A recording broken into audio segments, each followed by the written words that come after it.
Awit chapter 46 verse 1 to 3. Psalms sa English ay Book of Psalms chapter 46 verse 1 to 3. Ay maganda po ang sinasabi niya dito sa verse 1 at hanggang verse 3. God is our refuge and strength, an ever-present help and trouble. Therefore we will not fear. Do the earth give way and the mountains fall in the heart of the sea? Through its water roar and foam, and the mountains quake with their surging. Purihin natin ang Panginoon at salamatan. Lord, sabi dito, God is refuge and strength. Ang Diyos ang aking lakas at kanlungan. Kung sabi niya dito, therefore we not fear. Huwag matatakot kahit ang mga bundok ay magimbal, kahit ang mga dagat ay magalit, kahit ang mga lahat ng mga bagay dito sa mundong ito ay mabuwan. Kung ang Diyos ang ating lakas at kanlungan, ay huwag tayong matatakot. Sabi niya dito, therefore we will not fear. Do it earth is giving way to mountains fall in the earth of the heart and sea. Huwag tayong matatakot sapagkat kahit na ang dagat ay magalit yan at malakas ang alon, huwag tayong matatakot sapagkat ang Diyos natin. Ano bang ibig sabihin ng Diyos natin ay kanlungan? Ang Diyos ang ating kanlungan at handang saklolo kung may kaguluhan at ang ating lakas. Pag sinabing Diyos nating kanlungan, ito ay kinuha sa isang inahing manok. Sorry po. Kinuha ito sa isang inahing manok. Kapag mayroong tinatawag na bagyo o malalakas na sakuna dito sa mundo, ang ginagawa ng nanay ay yung kanyang mga sisiyo ay ipinapasok niya sa kanyang pakpak at ito ay sinasalukuban o yung niyayapos niya ito upang hindi sila mamatay doon sa mga bagyo o kaya sa mga ulan, sa mga lamig. Yan ang ibig sabihin. God is refuge and strength. Ay ibig sabihin, ang Diyos ang ating kanlungan.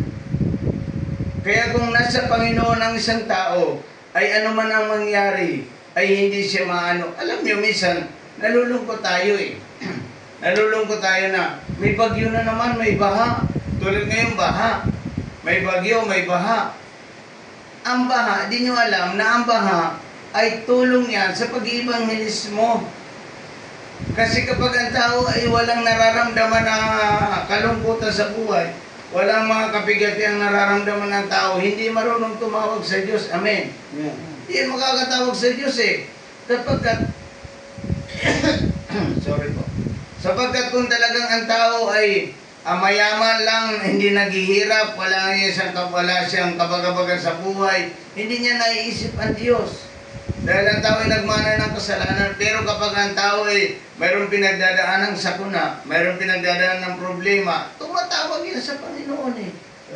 Lord, help me. Lord, help me. Yan tumatawag. Kaya ang bagyo at mga pagngangalit ng dagat, mga baha, mga lindol, yan ay ibig sabihin yan ay evangelism ng Diyos. Na pangangaral ng salita ng Diyos. Sa mga Kristiyano, pag may ganitong mga patay, may mga ganitong mga sakuna sa buhay, andoon ang salita ng Diyos upang sambahin ng tao ang Diyos. Hindi makakapagsamba. Kung halimbawa ang tao na-stroke, napilayan, o ay sasambahin sa Diyos. Ay ikaw ay may karamdaman ka, sasamba ka sa Diyos. Pero kung may karamdaman ka na hindi mo pa sinasamba ang Diyos, talagang uuwi ka sa naglalagablab na apoy.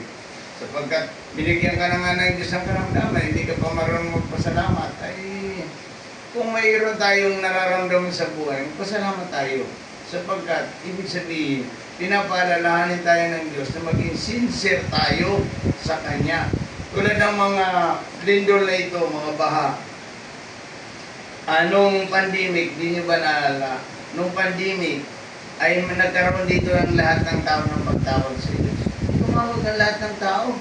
Sapagkat ang lahat ng tao ay sinasabi niya na, Diyos ko, ingatan mo kami. Yan ang paraan ng Diyos.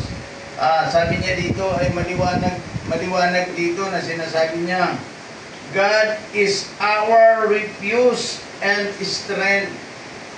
Ang Diyos ang aking kanlungan at ang aking lakas. And every present help and trouble, kung mayroong sakuna o mayroong panganib, ang Diyos ang aking lakas. Therefore will not fear. Huwag kang matatakot kung ano man ang panganib na daraanin ng Diyos, ng tao. Though is water roar and foam, and the mountains quake with their surges. Ibig sabihin ko, kapag kahit na ang mga bundok ay maging balito, kung nasa Diyos ka, hindi ka matatakot.